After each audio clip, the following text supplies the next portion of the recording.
Hola, hola, hola, saludos y bienvenidos nuevamente a mi canal, señoritas y caballeros de noveno grado. En esta ocasión voy a socialitar la guía de Ciencia, Salud y Medio Ambiente, semana 2 de noveno grado. Primero y antes que todo, pues escribir la información que contiene la tabla. Unidad 2, el calor como energía. El contenido, fuentes y propagación de calor. Pues por supuesto van a escribir también semana 2, la fecha que corresponde y la evaluación sugerida y tarea 1, que más adelante lo vamos a socializar también. ¿Qué debes saber? Va a tomar nota de estos subtítulos y va a ir elaborando un breve resumen extrayendo lo más importante de cada párrafo, al menos que quede la mitad de toda esa información. Lo más importante, le voy a dar lectura y dice así. Toda la materia sólida, líquida o gas se compone de átomos o moléculas que se mueven aleatoriamente de manera continua.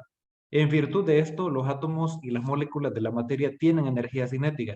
La energía cinética promedio de todas las partículas producen un efecto que podemos medir, el cual llamamos temperatura.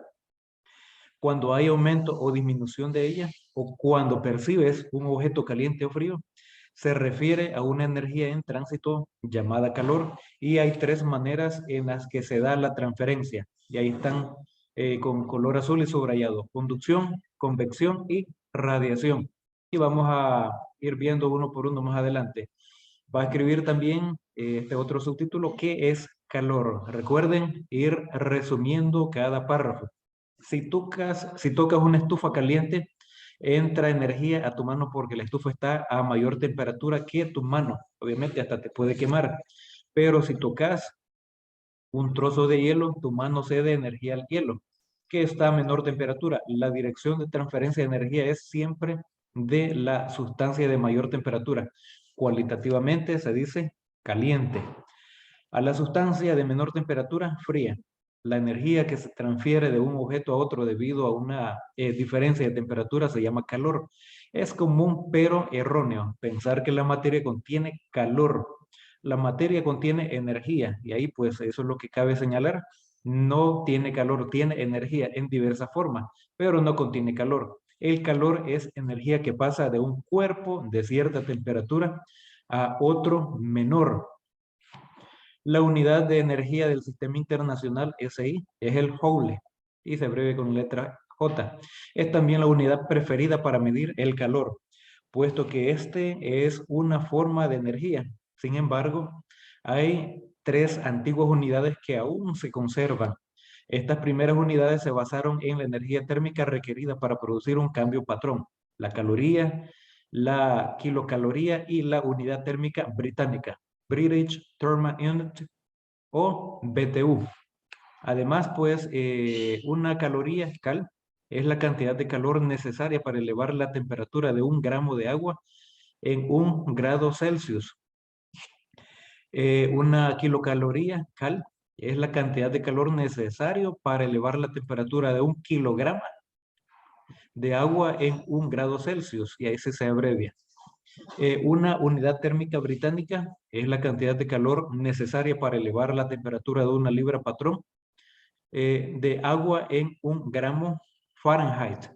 Y luego tenemos, recuerden, en estos elementos, que son tres, considero la información pertinente y lo pueden escribir de forma completa.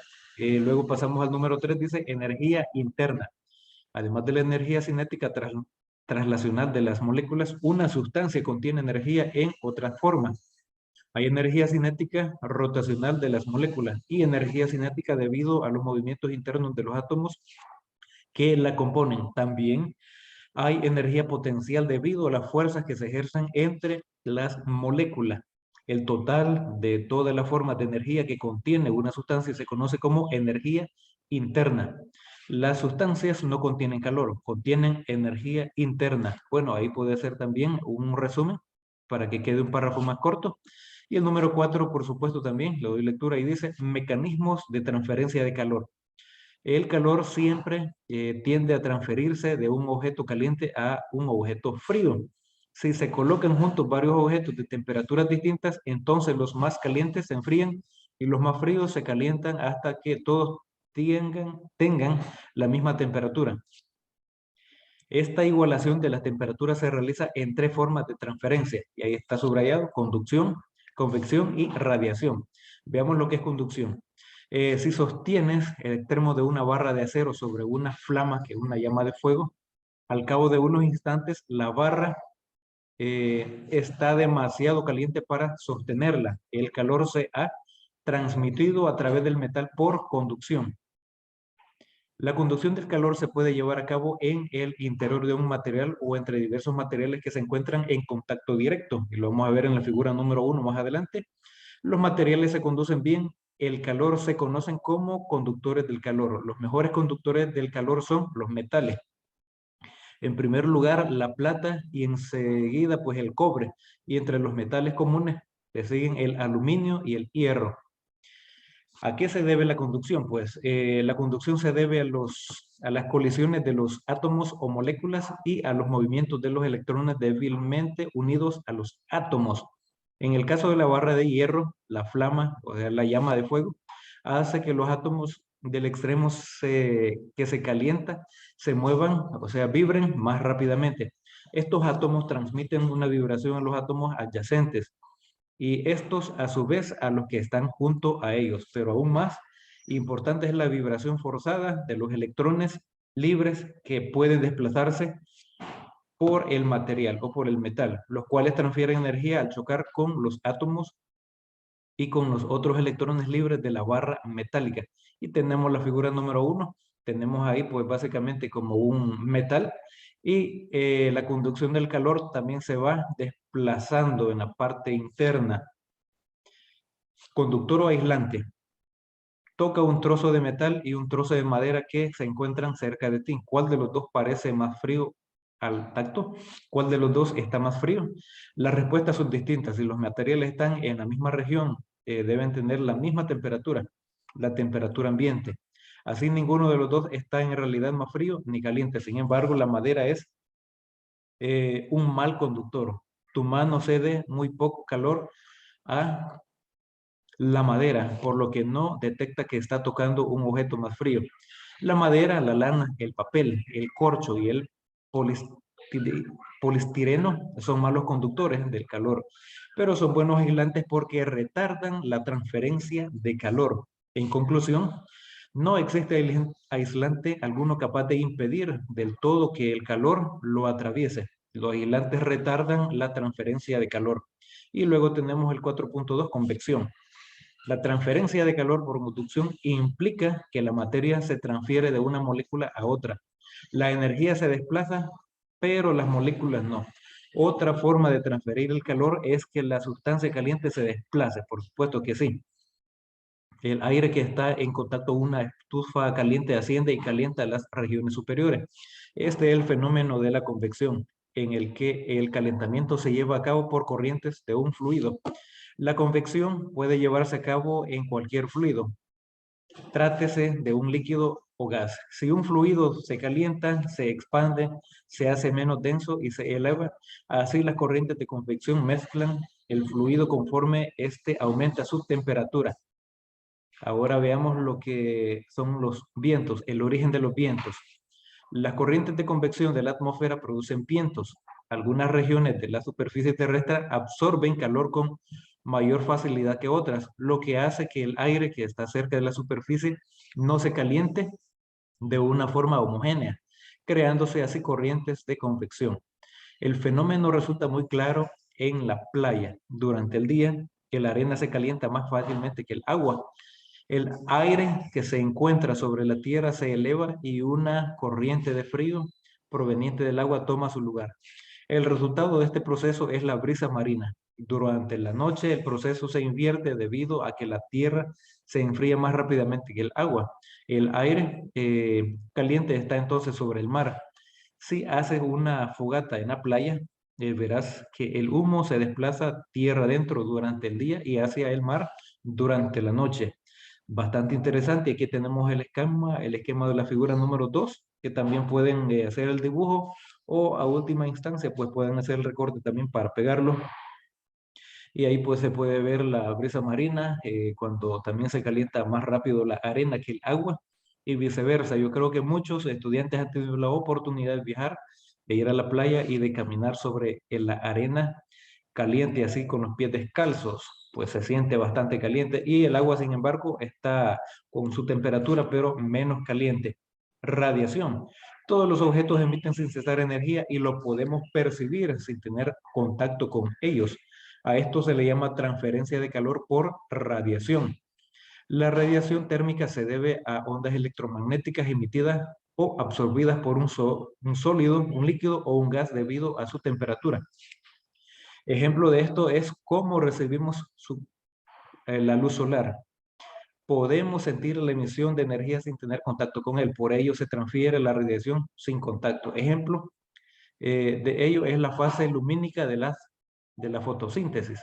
Los objetos que son emisores eficientes de la radiación térmica son también eficaces para absorberla. Un objeto que absorbe toda la radiación que incide sobre la superficie se llama absorbedor ideal. Un objeto que de este tipo será también un radiador ideal. No existe un absorbedor ideal realmente, pero en general cuando más negra sea una superficie, tanto mejor absorberá la energía térmica. A veces un absorbedor ideal o un radiador ideal se conoce como cuerpo negro de las razones mencionadas. Y la radiación emitida por un cuerpo negro se denomina radiación de cuerpo negro. Aunque tales cuerpos no existen en realidad, el concepto es útil como un patrón para comparar la emisividad de diversas superficies. La emisividad es una medida de la capacidad de un cuerpo para absorber o emitir radiación térmica. La emisividad es una cantidad dimensional que tiene un valor numérico entre 0 y 1, según la naturaleza de la superficie. En el caso de un cuerpo negro es básicamente la mitad. Para una superficie de plata perfectamente pulida, el valor de la emisividad se aproxima a 0. Y aquí tenemos una tablita que la van a dibujar estudiantes. Tenemos los materiales, madera, agua, ladrillo, la emisividad, ahí está, digamos, ya es como un dato cuantitativo porque lo podemos medir con esos números. Tenemos los materiales y tenemos la emisividad. Toman nota de ello y, por supuesto, después ponte a prueba. Aquí aparecen 5 preguntas o 5 aseveraciones y ahí están las respuestas asertivas o correctas, digamos, para cada una de ellas. Y pues todas se encuentran en la guía, en la información que acabamos de darle lectura. Luego tenemos en las tareas de la semana, observa y analiza el siguiente problema. Sostiene una barra de hierro de madera que uno de los extremos esté en el contacto con un trozo de hielo e identifica qué tipo de transferencia de calor se trata y el sentido hacia dónde se da dicha transferencia. Ahí está pues básicamente como el experimento. Entonces al hacerlo vamos a llegar a la conclusión que es conducción porque los dos materiales están juntos y tienen contacto directo. Y en la número 2, identifica qué tipo de transferencia de calor se trata. Señala las zonas con mayor y menor temperatura dentro de la tetera, describe por qué se dan esas celdas de circulación. Recuerda, la densidad de un fluido disminuye al aumentar su temperatura y pues ahí en la tetera podemos observar la flama de fuego y hay una parte como anaranjada con rojo. Entonces ahí está mayormente la concentración de calor, la mayor temperatura. Entonces la respuesta es convección. La zona naranja tiene la mayor temperatura, la zona de color azul la menor temperatura. Y en la número 3 analiza el siguiente problema. Si un buen absorbente de energía radiante fuese un mal emisor, ¿cómo sería su temperatura respecto a la de su entorno? Pues ahí básicamente diríamos que mayor porque toma temperatura ambiental, pero no la vuelve a liberar, subiendo la temperatura. Entonces es así como socializamos. Además, hay algunos sitios o enlaces para saber un poco más sobre los conductores, sobre esta energía que estamos hablando, saber más y pueden pues acceder a esos enlaces para aprender un poco más y profundizar. Son videos cortos muy interesantes y esta es la socialización que corresponde a la semana número 2 de Ciencia, Salud y Medio Ambiente de 9º grado, semana número 2. noveno. Espero que sea de mucha utilidad, jóvenes. Saludos y bendiciones.